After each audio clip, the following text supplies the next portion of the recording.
At 33 hours into this fast, the mental fog is clearing. Focus is sharper. Ideas start to connect more easily, and there's a reason for that. Tonight, we're going to go beyond ketones and blood sugar charts. We're talking about how fasting fuels the brain.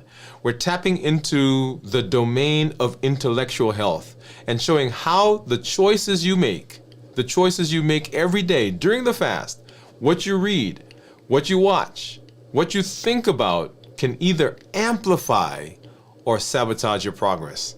This is where fasting gets powerful, not just physically, but mentally. This is where you begin to think sharper and faster, and you begin to feel stronger. Welcome back, everybody. We're here at 33 hours into this week's fast, and I am excited to connect the dots between the fast you've been living through right now and in the past and in the future, and the incredible power of your intellectual health. Hey, this is Dr. Dwain Woode. That's Wood with an E. The E stands for endocrinology. Here, I educate, I empower, and I encourage you to take charge of your health in your life, avoid complications, and go to the next level. We are living limitless lives. I'm talking to adults with type 2 diabetes who want to reverse their diabetes, who want to improve their metabolic health, and those people who have diseases along the metabolic spectrum. That's right. That's what we're talking about. And Limitless Living says that we are not allowing anything to prevent us from doing what we need to do, anything from outside or anything from inside. We're presenting our best self, our best health, and our best plans for our life. If you are new to me, go ahead and put new in the comments because I'd love to welcome you with a hand clap and some music. And let you know that I am happy that you're here.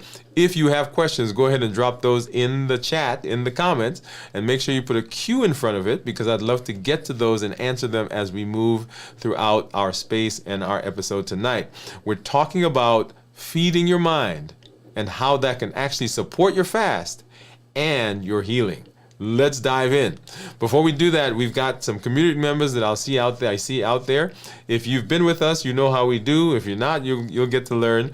I've got my monitors that are off to my side that we'll take a look at to see what my blood sugars have been doing over the course of the last little while. And also, I've got my report that you'll see coming up here in just a little while, so that you can see what's been going on with my blood sugars over the course of the last several days, because we ended our fast about 3-4, well, now almost a week ago, about 5 days ago. But we'll get to see what those numbers are, and you'll get to see what has been going on as I move into that discussion. So and you'll get to see what my blood sugars have. This is real time stuff that we're looking at here, everybody. Right? This is the stuff that goes on every single day as I'm moving through the space. So we're gonna make sure that you get a good glimpse of that. And so here we are. Let's see. Let's do this one. Yeah. Let's go ahead and put this up. Yeah. So there you are. So there is I've got my monitors off to the side. I've got my Contour and my Keto Mojo.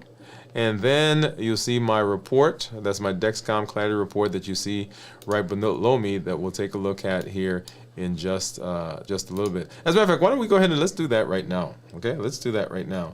And so here is my, you see all those. Yeah, we'll come back to those in a minute. Boom. Okay, come on, guys. Yeah, here it is. This is my Freestyle Libre, and my Freestyle Libre says that my blood sugar for most of today, and you'll see right around here-ish, right? You see the white part, the squiggly graph, and then followed by that red part. So the white part is straddling right above 100 in terms of blood sugar, and then starting maybe about 330 or there, it dropped below 70. And that's why it became red, and then it's been kind of hanging out there for most of the evening up until now. And so I am 33 hours into this week's fast. If I go over and look at my Dexcom, and you'll see the Dexcom says that right now I'm 95. Let me go ahead and this one, what I like is I can put my finger on it, and you'll see that it will give us actually what the numbers have been over the course of today. So let's scroll through. And you see I've been kind of hanging in the, let's see, what was the lowest I saw there so far? I think I saw 86. Let's go right. I thought I saw an 86. Maybe it was a 90. Oh, there it is. So 86. And then the highest I've seen so far is a 102, 104. So we've been hanging in the mid to upper 80s all the way up to 104. Actually, I saw a 71 right there. Yeah, that was about 5 o'clock this afternoon. And then 70s and 80s, 70s and 80s, 70s and 80s. Like it just spiked up right there to 104, and that was right before we got ready to come on here. I was out in my sunroom. I was doing one of the videos for our new series, and yeah, so there it is. Okay, so that's my Dexcom, and you can see if I go back 24 hours, see I've been hanging out in the 70s most of the day, dropping down. Now these numbers that are way down here, I actually don't believe that was the case. I shouldn't say I don't believe. It was like 4 o'clock in the morning, because sometimes when you're sleeping you roll over and it may lose connection or it doesn't give an accurate. So those numbers, if I get those, and I didn't wake up for that, by the way. I mean, I didn't hear that, first of all. Maybe I was snoring too loudly. But here in the 60s, and then this spike that you see here that goes from, what's that, 70s up to the 90s, right? That's probably a toothpaste effect. And then right in here, I had to change my sensor because it went off, and I didn't listen to it. I was in the office seeing patients, and so I waited. That was what, 7, 8 o'clock in the morning, and I didn't change it until 11. So that's why you see this gap right there. Okay. All right. So now let's go ahead and let's hop over and let's take a look at my monitor. So I've got my Contour, got my Keto Mojo, and let's grab this. And so we're gonna get a blue strip, and this gives me the ketones. And I'm gonna get one of the brown strips, gives me blood sugar, and then of course one of our handy dandy lancets. Go ahead and put that there. All right. Oh, I need a lancet for the Contour, so we'll get one of those out. And I do this because I want you to see, I want you to understand that we can have different numbers from different meters. Sometimes that causes some confusion for some people because they're like, well, why is it different? Why can't it be the same? And it is, as they say, it is what it is. So let's go ahead and these can be 20% different from each other, by the way. Right? So if you get 100 on one, you can get anywhere from 80 to a 120 on the other. And I'm going to go ahead and open up this. What do you think my ketones are going to be? Like I said, I've been fasting for a little over 33 hours now. Let's go ahead and see. Let's make sure we get a good drop of blood. And ow, ow, ow, ow. I think that is getting me a drop. Okay. Hopefully. Maybe not as much as I thought. Okay, guys, I may have to do that stick again, but I'm going to try to get at least one of these started. Let's see. Okay, so that one worked. Let's see if I can milk. Okay, maybe. Come on, finger. Be nice to me. All right, so 67 is what that one says. And let's go ahead and see if we get one more drop before this starts to coagulate.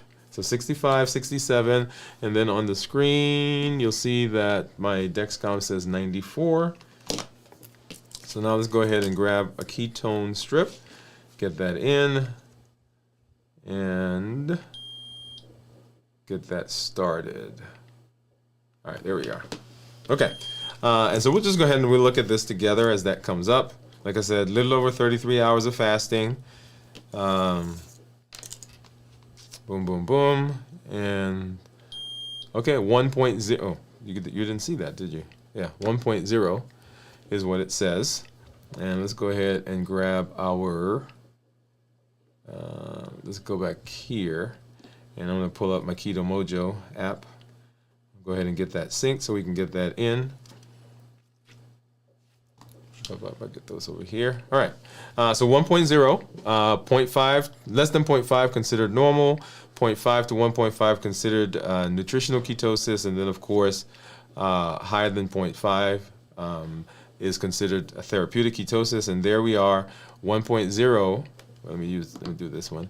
So 1.0 on my Keto Mojo, and let's do a different view. There we go. So 1.0 on the Keto Mojo for the ketones, 67 for blood sugar. And if you remember when I broke my fast, actually when I did my show on Monday, which I had not been fasting since Friday, my ketones were 0.5. And that was because I had been doing a good job of the things I was eating. And you see my blood sugars have been in the 70s to 80s, maybe up low 100s. So the things I've been eating, because I've been, like I said, working on our new series, and so kind of doing some of the things that I'm talking about in the series and seeing, because I want to show you what that looks like on the monitor. I want you to see what's going on in my body as we are walking through that.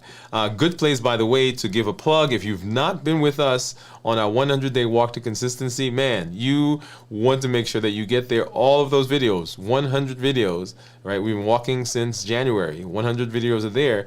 And as we moved from that series into the new series that's starting up next week, right, we did a mini series called The Bridge to Mastery. So we've learned several things over the course of the 100 days, and then there's a bridge that we want to solidify some of those things that we're learning, one huge concept, right, that's going to be the concept that pushes us into the next series and keeps us going.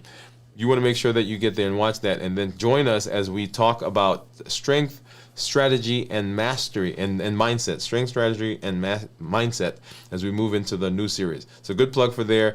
This coming week, we'll be introducing some things here on the show. Well, not next week, but the week after, introducing some things on the show that are totally in line with what we're doing here on the in our Move series, right? That's what we're calling it, the Move series. All right, so let's go ahead and let's say hello to some of our community members, because I do see you out there, and just want to welcome you to the area. I see Gion, and Gion is saying, let's do that one, do this one. So hi, Doctor, and hi, Limitless Living Gang, LLG. Hi, Gion, how are you? She said, I will come back. Okay, so she has a class, I think, at this time, so she's going to hop over there and then come back to join us. Pamela saying, hello, Doctor. Jennifer, what's up, Jennifer? She says, howdy all. Pam says, hello, Jennifer. Bowie says, hi. Hey, thanks for joining us. Thanks for coming through. And Pam saying hi to Bowie. And Jennifer, of course, saying hi to everybody. Well, good. Well, hello. And whatever platform you're joining us from, LinkedIn, Twitch, TikTok, not TikTok, but Instagram, of course, Facebook, and then here on YouTube. Thank you for being here. Thank you for hanging out with us as we move through this amazing space that we find ourselves in. All right. So one of the other things that I want to do is I want to take a look at one of the other parameters that a lot of people are interested in. But as I do that, let's give some comments. Why are we doing what we're doing? Why are we here? Why are we in this space? So you heard me say at the top of the show that we are talking to adults with type 2 diabetes who want to reverse their diabetes, who want to get off of medication, who want to improve their metabolic health. That is the base premise. That is the basis of what we do. Pause. Don't leave yet. If you're not diabetic, don't leave, right? Because what I hear from a lot of people is, I'm not diabetic. So the things that you talk about, the things that are there for diabetics, I don't have to listen to. Now, here's the thing. Here's the crux of this idea, though.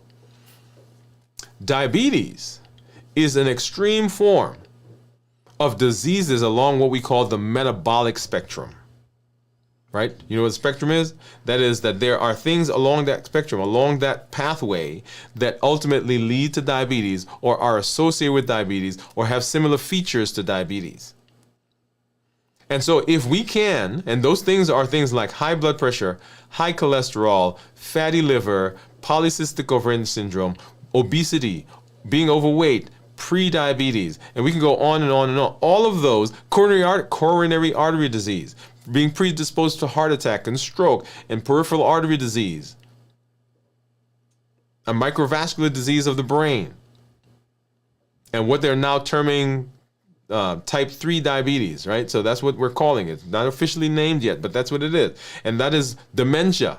So all of those are along the metabolic spectrum. So if we can do anything that first reverses diabetes, improves diabetes, or fixes, delays, short circuits any of the diseases along that spectrum, guess what? We are fixing those things. We are improving those things. And so you're on blood pressure medicine that you can get off. You're on cholesterol medicine that you can get off. You've got fatty liver that they've told you, hey, we don't know what we're going to do. Guess what? Follow the path. You want to make sure that you are doing the best that you can to prevent the onset of dementia. Guess what? Limitless living. So along that spectrum, all the diseases along the spectrum get better when you follow the path. So the things that we do for diabetes can be extrapolated to all of those. So why are we here? We are learning, first of all, on our main show, we're walking through the limitless living path that gives you those things that you want to begin implementing in your life, in your day, in your health plan that are walking you down the pathway of being metabolically healthy. And then here in this space, we are learning, we are refining, we are trying to get all of those disease processes in a space where we can get improvement. So we're learning that on these, when we do these check-ins. And so I am now 33 hours into this week's fast. Now, I want to show you something, and this is one of the side effects of the path that we're on. And so a lot of people ask me about weight, right? So can I lose weight with fasting? Can I lose weight with the limitless living pathway? Can I, right? And so here's one that everybody wants to know, the one that people track. And here's my weight. And you'll see that 185 pounds. So a year ago, I think I hit 188 on the show. We kind of looked at that. And here I am, 185 pounds. That was March 3rd of last year. 185 pounds. And the one thing that I tell people is, one of the things that I do is I actually play a little game with myself. So this is called the Fit Index app, and it goes with a scale, the Fit Index scale. And we have done a show where we talked about this. So you can go on the channel and you can watch that. But this scale tracks several components of my body, several metabolic components. And so what I do is when I first started, right, like my weight, and let's go ahead and look at that really quickly. So if I go back to my weight and I go back, I look at the year view, right? So I want you to see this. So back here, and in this one, the highest I think we tracked in this was 260 pounds. So 260 pounds. All right. My highest weight ever was about 287 pounds. Right. So 260 is what you see on the screen. 287 was the highest. And so here we are. So 287, and fast forward now 185. So a little bit over 100 pounds. All right. So a little bit over 100 pounds is what we're down over the course of, and this is, let's see, when was that 260? 260 was 2022, and so I would say probably back in 2018, 2019, even earlier. So we were at that weight. And so you see, as we've been traveling, as we've been moving, right? So we've got some ups and downs. So here we hit 240, and then we went down, down, down, 189. I think the lowest I had gotten down to is a 179, right? And then it came back up. So the reason I'm showing you this is because I want you to see that even though the general trend was down, it was, right, like this. So sometimes we want it to just be continually down, but if you are doing the things that you need to do, you will find that it happens over time. And you may have sometimes where you rebound, like right here, went from 179. I think the highest I got up to was 204, right? So 204 right there, and then back down now to 185. But what I was starting to show you is the things that I do. When I started, all these numbers that you saw on the screen, or you see on the screen, they were in the red. And I'm going to put this here. So red for any of these numbers means that that's not a good spot that we want you to be in, right? So for example, your BMI in the red would be over 25. If I look at something like, let's see, what did I click on? So what's this one? So this is, okay, body water, right? Body water, skeletal muscle. So I'm trying to look down and see this at the same time. Muscle mass, right? So we're trying to keep this out of the red. We're trying to keep this in the green. Trying to keep this in. Right now, we got a couple of things that are in amber. For instance, my BMI, right? Got a little ways to go there. Weight and to be. This is the ideal body weight, by the way. Right, little ways to go there. And subcutaneous fat, that one I'm working on right now actively, and our new series will address some of that. Okay, so anyway, so these are simply side effects. So when you see improved blood sugar, when you see improved weight, when you see improved cholesterol, when you see improved blood pressure, all of those are simply side effects of what we're doing, because we are becoming healthy. And when you're becoming healthy, you reap the benefits of becoming healthy. So often we focus on a particular thing, and that's good because it gives some motivation. But I want you to know, if you're following the path, if you're walking along the spectrum, you will find side effects all down the course of where we are. Okay? All right. So let's go ahead and let's hop into our discussion for this evening. And what we're talking about is the effect, or the interplay, I guess, let me say it that way. We're talking about the interplay between fasting and our brain, fasting and our mind. Let's go there right now.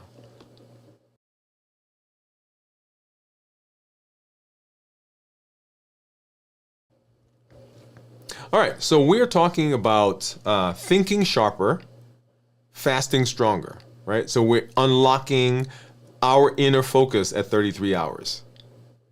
And so if you've been following us, you know that the body goes through transitions as we move from different spaces. And one of the reasons that we fast is because fasting is tremendous in hitting the pillars for diabetes, for reversing diabetes. That is decreasing insulin, suppressing the appetite, and then of course reducing sugar. So fasting hits all of those. And one of the most powerful parts of fasting is the idea that at some point your body switches from burning carbs, from burning the sugar, and it goes into a ketotic state, right? So ketosis, and it begins burning fat. That's where we get the weight loss. That's where we get the insulin sensitivity that improves.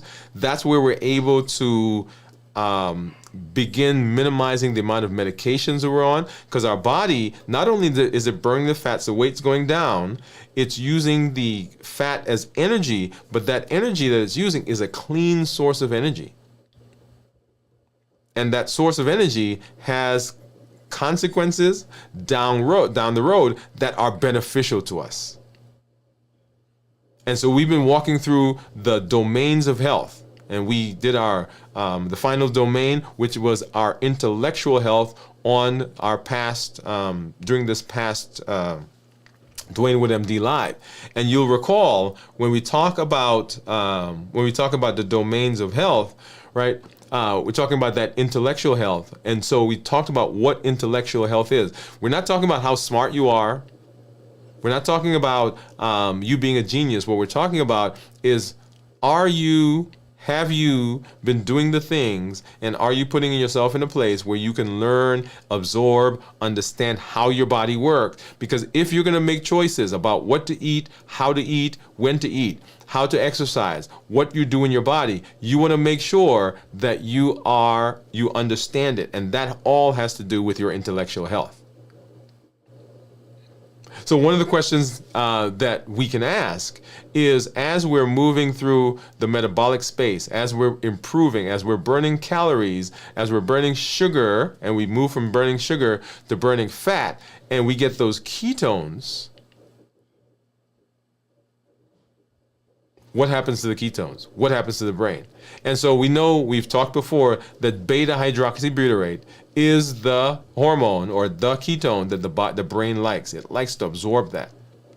So why does the body crave challenges during fasting? Because those challenges, one of the concepts that you'll learn is that controlled tension causes growth. Controlled tension causes growth. Whether we're talking about bodybuilding, where we're talking about growth in other areas of your life, you grow when you have to grow when there's some tension. If everything is nice and rosy, then we don't stretch ourselves.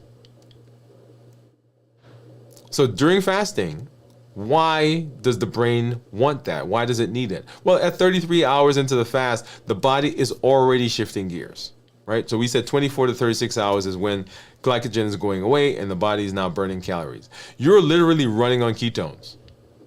Your insulin is low and the inflammation in your body is dropping. The body's becoming more adept at processing, is becoming more insulin sensitive, and it is using the food that you've eaten more successfully. But guess what? Your brain isn't just surviving, right? It's primed at this point for clarity. This is the sweet spot for intellectual health.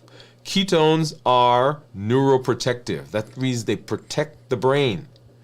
This is why you'll hear me say, right, or you've heard me say, that things like Alzheimer's disease, multiple sclerosis, neuropathy, right, those are neurodegenerative or neuronal diseases. So ketones are beneficial. They've actually started even using fasting because of the ketones for people who have seizures. Some cancers respond better to treatment when you're fasting. So ketones are neuroprotective. They enhance focus. They sharpen cognition. They improve memory. And that's not just metabolic trivia. It means this moment, this time right here, this fasted state is ideal for creative thinking. It's ideal for critical reflection. It's ideal for problem solving. Right? Imagine that. Right? Say, hey, what you doing today? Well, I got a problem at work, or I got a problem at the house. I got this situation. So what are you gonna do about it? Well, I'm gonna go home and I'm gonna fast. Because when I fast, I'm supercharging my brain. Right? If you've ever had a flash of insight during fasting, that's not an accident. That's biology meeting opportunity. That's your brain, your body saying, yes, yes, yes, this is what we want right now. So it's not an accident. I think I said on our show on Monday, as I was talking about the intellect, that when I'm fasting, and sometimes it's hard to explain, but when I'm fasting, the connections that I'm making during the fast are incredible. Sometimes I don't even have time to write down all the thoughts that are coming through my mind. So what I want to challenge you to start seeing your fast as more than just hunger games. It's an intellectual training ground. If you're having trouble understanding something, if you're having trouble conceptualizing, if you're having trouble coming up with a plan, whatever it is, put it in a fast. Say, hey, you know what? What am I going to do? How am I going to try to solve this problem? I'm going to fast. Intellectual health supports fasting success. So let's go ahead and let's break that down. So curiosity fuels experimentation. You learn to adjust your fasting windows. You try new routines. You challenge your assumptions. All of that can happen in fasting. And as you're trying to find the best thing for you, trying to find the best fast, trying to find the best schedule, all of that, if you're doing that during the fast, leading up to the fast, this is incredible because you're now building new routines. So intellectual health supports fasting success. So when you are healthy intellectually, you are able to process. You're able to do this. All the things that we talked about on our show on Monday, right? Dwain Woode MD Live. So critical thinking helps you decipher hunger signals. Now you understand what's going on in your body. Remember, intellectual health means understanding certain things, understanding what's going on in your body. Am I truly hungry or am I bored? If you can make that distinction, if you understand what's going on, if you understand the signals that are coming from your body, then you're able to make that leap and say, okay, no, that can't be hunger. And when I understand it, when you understand that, then you're able to make different choices. Mental stimulation protects you from buffering behavior. Come on now. Remember, buffering behaviors, those are those behaviors that we do that we try to insulate ourselves from a feeling. We try to not feel the thing. We try to ignore it. We try to procrastinate from it. We try to bury it, and all the behaviors that we do, the food that we eat, staying up late, scrolling, all the things that we do, all the buffering behaviors happen when we're not clear. That's why when you're tired, you make decisions that you would not normally make. Why? Because there is clouding of your mentation. And just like that, if we are not doing what we need to do intellectually, if we're not stimulating, then we make decisions about buffering that we would not normally make. When your brain is engaged, you're less likely to wander into the pantry. You're less likely to stop at that store. You're less likely to, grab those Cadbury's. I know. I have to throw that in there. When we talk about fasting, and we do our fasting review on Fridays, one of the things you hear me say all the time is get some things ready, some things that's going to distract you during the fasting. Why? Because you're occupying the mind. And so here's the truth. Many people don't succeed at fasting, not because their body is tired, but because their mind is bored. You want to hear something that happened to me? Once again, I'm here and I'm getting ready for the show, and I was actually outside I was taping one of our episodes for the series. And just before I went out, I was kind of not sure whether I wanted to do it today. I had already exercised. I had already gone through my routine. And so now I'm going back because I couldn't do it earlier. I'm going back and doing that. And I'm sitting there. It's like, okay, do I want to do this? I'm going back and forth in my head. And what does my brain say? Hey, let's go grab something that's going to calm you down. And I had to say, no. Right? And so I became engaged in what I was doing. And guess what? Guess what happened to that craving or that thing, right? That thought. Boom. Went away. So a lot of times it's not that we are not wanting to do it, but because we're bored, we're not occupied, then it's easy to go and do something. This is why we emphasize building not just our muscle, right? And you hear that, but building your mental muscle. So one of the things you want to ask yourself is, what new thing can I learn? Can I explore? What creative thing can I do during a fast? If you've got some projects, and I heard someone say recently, I was listening to a friend of mine, also a mentor, and he was talking about a list of things that he had I think it's called will do or want to do or something like that. You know when to hit that want to do list or will do list? During a fast. Because the mental clarity that's there is unbelievable.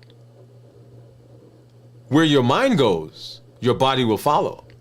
When your brain is active, your fast becomes easier. Because the brain is bringing the body along with it. And often the thing that's causing your problem is not the body. It is the brain. It is the mind. So what are some real-time tools that we can use? How do we integrate intellectual health into the fast? Right? So get a piece of paper, grab your journal, like I said, piece of paper. You should have a journal. So here are some practical strategies you can use. You can try right now, right, while you're fasting. Pick a curiosity project. You heard me. A book, a documentary, a podcast. Just 15 minutes of learning per day can sharpen your mind and make the fast go faster. Seems to go faster. Right? Something to occupy your mind. Now, what I want you to do, and we've been doing fast, right, on a weekly basis. So find a project, find something you're going to do, and when you fast, every time you fast, you're picking up another piece of this. So if it's a book, right, something that you're learning, some documentary, some podcast, something that you're doing, you like to draw, you like to write, you like to speak, whatever it is, when you fast, that's going to be your thing. It's a curiosity project. You're trying to learn. You're trying to expand your mind. Number 2, create something. Write a reflection. Write a book. Brainstorm your next steps in terms of health. What are you going to do? We've walked 109 days, with including the Bridge to Mastery miniseries that we did, right? The concepts that are in that series are amazing. Find one of them. And we've broken the talks up into weeks, right? So every week there's a playlist out there. So find one of those playlists and say, okay, this week I'm working on my mindset. This week I'm working on my organization. This week I'm working on, and go through that playlist. Creation is metabolism friendly. It boosts dopamine. It supports your mood. It gives you that fast, deeper meaning. Some of you are artists. You draw, you write, you paint. You're musicians. You want to jumpstart a song? Get some melody, get some lyrics, do it in a fast. Ask questions, right? We talked about not just assuming, and I told you I'm working on my thought processes. How do I think? Right? I'm thinking about thinking. Am I doing a good job of thinking? Don't just white knuckle your way through the hunger. Ask yourself, why am I feeling this? What's the fasting teaching me about myself? Wow. Imagine the depth that you get to go through during that process. Learning about yourself, right? We always want to learn about stuff out there. What about in here? All that we just talked about, that's the intellectual domain in action. Remember, fasting is not about waiting for time to pass. Because if that's what you're doing, then time is going to take a long time. It's kind of like what they say, the watch pot never boils. Sometimes we treat fasting as this drudgery. Right? Like this thing, oh man, I got to do this. Oh, I'm going fast again. Right? So we go through that process. No. Fasting is a tool that we're using. We get to do fasting. Man, I'm excited because, why are you excited? Because I'm going to start fasting tomorrow. What? So we're not waiting for the time to pass. It's about becoming more present. And the benefits that happen in fasting are incredible. So when hunger is mental, let's talk about that. When it's mental, and usually it's not physical hunger, it is a mental thing. You want to watch your thought loop. At 33 hours, the brain can play tricks, and this is what it did. Just one bite. It won't matter. You've been fasting for 33 hours. You've already done a great job. Why not stop now? You're getting the benefits. The blood sugar is better. The A1C is down, the weight's going down. This one bite is not going to make a difference. You can always restart tomorrow. Right? That's what's going on. So that voice is not truth. It's a pattern. It's what we've become used to. And your intellectual health gives you the strength to pause, clarify, pause, analyze what's going on, and respond instead of reacting. This is where all the work we've done, understanding dopamine, building the cope model, questioning your triggers, the heat model, this is where all of this comes into play. Because as you're hearing those voices, understanding the intellectual part, because you've done the work, you're not just fasting for a checkbox. You're fasting to rewrite the patterns. That's what's going on. That's what we're working on. That's the benefit of all that we're doing in this space. Okay? So I want you to make sure that that is where you find yourself, that you are working on making sure that you're not just doing this and you're like, okay, well, I've checked that box off. Something happened there. Okay. Hopefully you guys can still hear me. Yeah. I've checked that box off, so I'm good. No, that's not the case.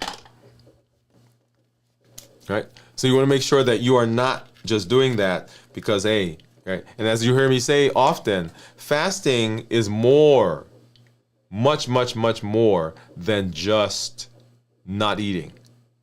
There is a emotional component. There's a social component. There's a psychological component. Give me just a second here. I need to. There we go. All right. So there are all these components that you want to make sure that you are addressing. You're not fasting just to check the checkbox. You are fasting to rewrite the patterns that have been created in your mind, in your brain.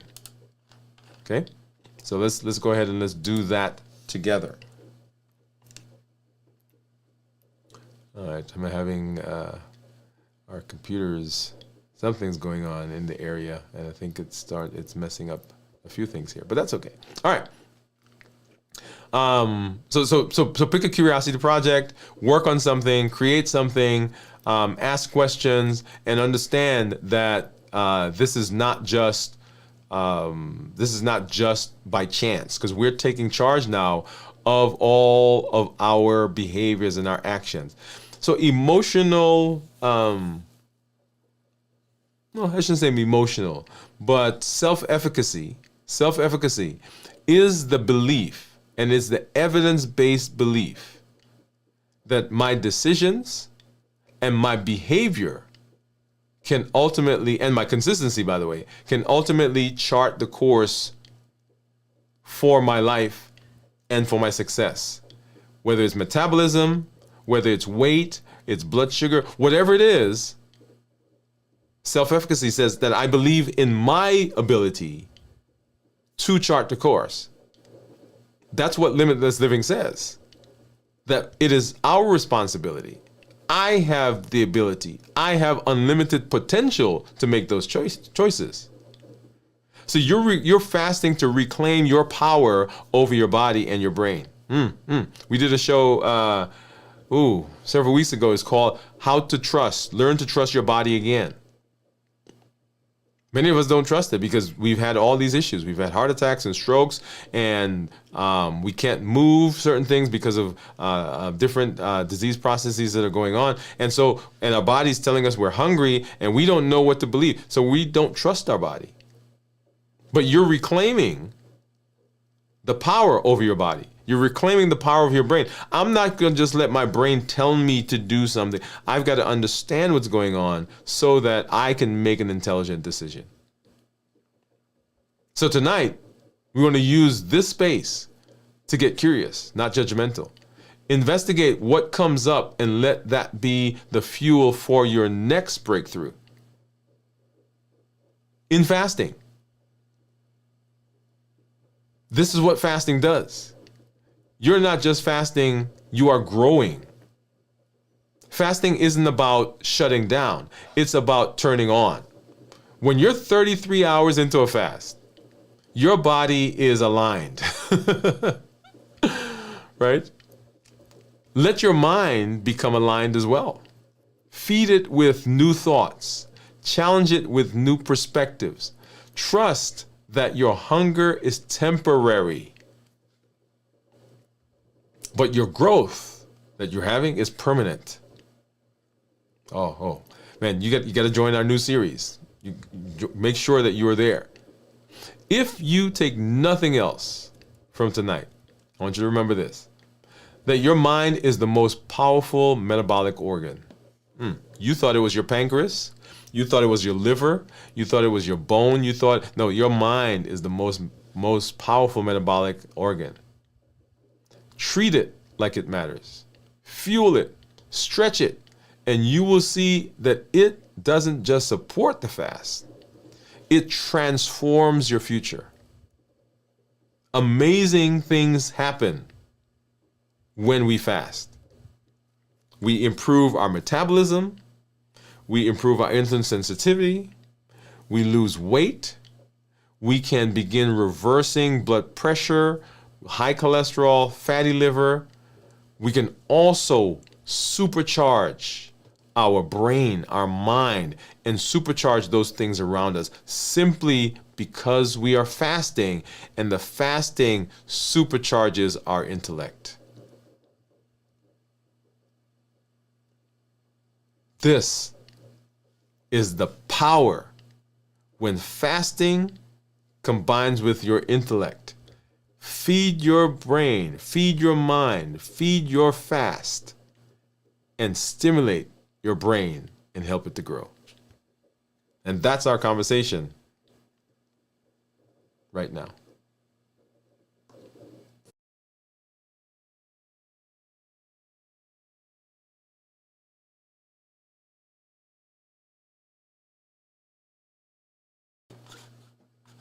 All right. I love. Do you know that the brain is incredible in its ability to direct us in so many different areas that we don't give it enough credit. If we can strengthen the mind, strengthen the brain, understand, if we can change our beliefs, the remember we talked about the mind, the mental aspect of our health. That the brain, the mind, is what drives us. It is the thing that directs us. It is the lens through which we see the world. And so it is incredible in its ability to help us to succeed. So let's go ahead and hop over and say hi to some of our community members. Let's see. I see some folks hop in there, and let's see what you guys are talking about. Let's see. Go back up.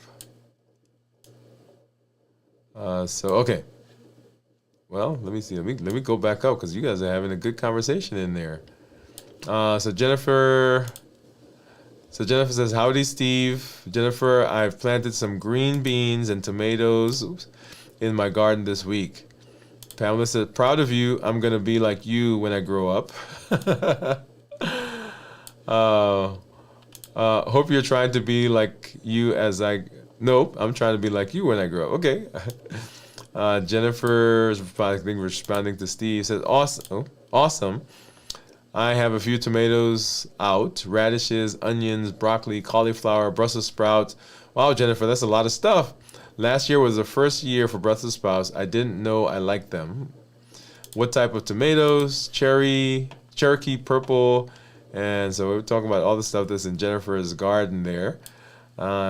Steve says he likes Brussels sprouts in the stir fry. My grandson loves the salad tomatoes. I still have some different varieties. And so the purple ones are slow growers. Okay, so we're just going to help Jennifer with her garden. Nothing beats a garden raised tomato. So that all goes back to balanced bites, right? So we want to do whole foods. Jennifer says she grew okra, cornmeal. Some of the folks use flour. Sounds good. Pamela tried gumbo. Talking about the okra.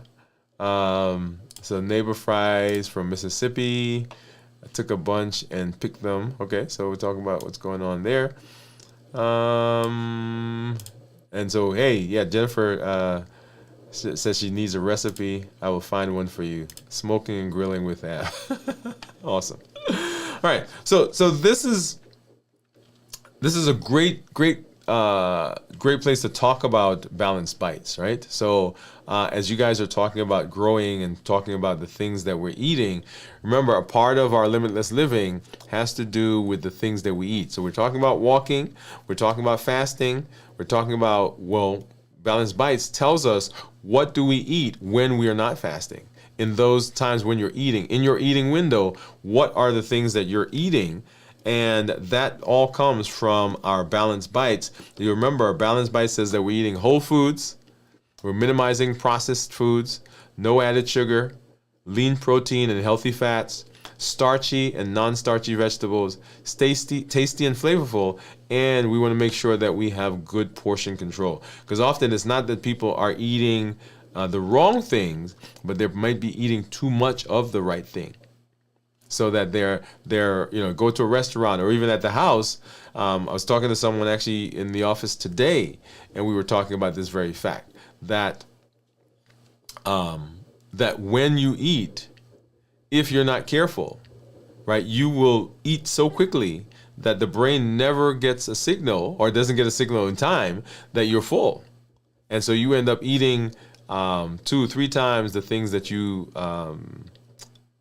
the amount that you should eat. So make sure that you're slowing down your chewing and all the things that we normally say. All right, so let's hop over and let's take a look at my blood sugars on my monitor. And so we'll take a look here. So this is my Dexcom Clarity report, and you'll see that my average blood sugar is 98. Let's do this one, yeah, 98 right there. And this is over the course of 14 days. My time in range, time in range is 94%, and that's a range of 70 to 180. My glucose management indicator, so it's a surrogate for my A1C. If I were to get an A1C, then it should approximate this number, right? So 5.7. I can't call it an A1C because it's a calculated number, but you'll see there 5.7 is what I would expect it to be. If I go back and look at this is 14 days, if I go back and look at 30 days, you'll see there 5.7 still with an average of 100. And if I go back 90 days, that should be like 6.2 or thereabouts, actually 6.4 with an average of 129. We usually tell our patients that we want their average blood sugar to be between 100 and 120. You'll recall several months ago, and this is now a three-month version, I got sick, and so my blood sugars were probably about 20, 30, 40 points higher than normal, and that's what's influencing this. But as we've gone, and let's see if I can go to 7 days, the last week or so, average of 89, right? It could not calculate a glucose management indicator because there's not enough data. But if I go to 14 days, then we get to see what we saw earlier, so 5.7 with an average of 98. If I go back and look at the daily graph, and so this allows me to look back. Let's take a look at over the last several days.